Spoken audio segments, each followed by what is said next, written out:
বিসমিল্লাহির রহমানির রহিম। প্রিয় দেশবাসী এবং পল্লী বিদ্যুৎ সমিতির গ্রাহক সদস্যগণ, আসসালামু আলাইকুম। বাংলাদেশ পল্লী বিদ্যুৎ বোর্ডের দমন, নিপীড়ন এবং নিম্নমানের মালামাল দিয়ে ভঙ্গুর পল্লী বিদ্যুৎ সিস্টেম নির্মাণ করে নিম্নমানের মিটার মালামাল দিয়ে গ্রাহক ভোগান্তি বৃদ্ধি করার প্রতিবাদে বিগত 2 বছর যাবৎ পল্লী বিদ্যুৎ সমিতির চলমান আন্দোলনে ভিন্ন খাতে প্রবাহিত করার পায়তারা অংশ হিসাবে মাননীয় প্রধান উপদেষ্টার প্রেস সচিব মহোদয়ের একটি লিখিত বক্তব্য পল্লী বিদ্যুৎ সমিতির কর্মকর্তা কর্মচারীদের মনে রক্তক্ষরণ এনে দিয়েছে। কারণ আওয়ামী লীগ আমলে এই আন্দোলনের কারণে আমাদের সরকার বিরোধী ট্যাগ দেওয়া হয়েছিল এবং অনেককে ক্ষতিগ্রস্ত করেছে। বৈষম্যের বিরুদ্ধে ছাত্র জনতার তাজা রক্তের উপর দাঁড়িয়ে সংস্কারের জন্য যে সরকার গঠিত হয়েছে সেই সরকারের প্রেস সচিব মহোদয়ের এমন বক্তব্যে আমরা মর্মাহত। আমাদের যৌক্তিক আন্দোলন ইতিপূর্বে দেশের সকল শ্রেণীর মানুষের কাছে সমর্থন জুগিয়েছে।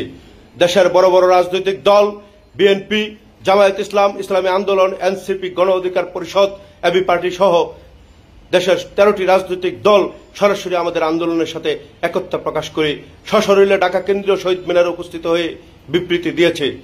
আমি মাননীয় প্রেস সচিব মহোদয়ের কাছে জানতে চাই, তাহলে এই সকল রাজনৈতিক দলও কি দেশ বিরোধী? মাননীয় প্রেস সচিব মহোদয়ের এই ধরনের বক্তব্যকে আমরা পল্লী বিদ্যুৎ সমিতির পক্ষ থেকে তীব্র নিন্দা এবং প্রতিবাদ জানাচ্ছি। একই সাথে প্রেস সচিব মহোদয়কে বিনয়ের সঙ্গে বলছি, যদি ওনার কাছে এই ধরনের কোনো গোয়েন্দা রিপোর্ট থাকে তা জনসম্মুখে প্রকাশ করা হোক।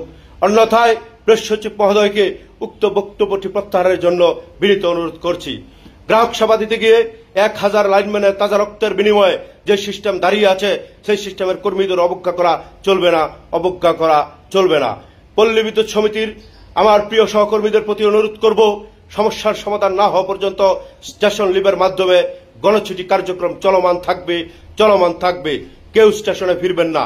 যে সকল সহকর্মীরা এখনো স্টেশনে আছেন তাদের প্রতি অনুরোধ, ভয়ের কিছু নাই। 14 কোটি গ্রামীণ জনগোষ্ঠীর পল্লী বিদ্যুৎ গ্রাহকের উন্নত গ্রাহক সেবা বিনির্মাণে এবং নিজেদের অস্তিত্বের প্রশ্নে আপনারা সবাই স্টেশন ত্যাগ করুন। বৈষম্যের বিরুদ্ধে ছাত্র জনতার রক্তের বিনিময়ে নির্মিত বাংলাদেশে কোন রূপ বৈষম্য থাকবে না, কোন রূপ বৈষম্য থাকতে দেওয়া হবে না। দাবি আদায় না হওয়া পর্যন্ত স্টেশনে ফিরবেন না, আমাদের আন্দোলন চলমান থাকবে। দেশবাসীর প্রতি অনুরোধ, আমাদের এই আন্দোলন 14 কোটি গ্রাহকের মুক্তির আন্দোলন। গ্রামীণ বিদ্যুৎ ব্যবস্থাপনার স্থায়ী সমাধান করে উন্নত গ্রাহক সেবা বান্ধব একটি প্রতিষ্ঠানের রূপ দেওয়ার জন্যই আমাদের এই আন্দোলন। তাই দেশবাসীকে আমাদের পাশে থাকার বিনীত অনুরোধ করছি। ধন্যবাদ। আল্লাহ হাফেজ।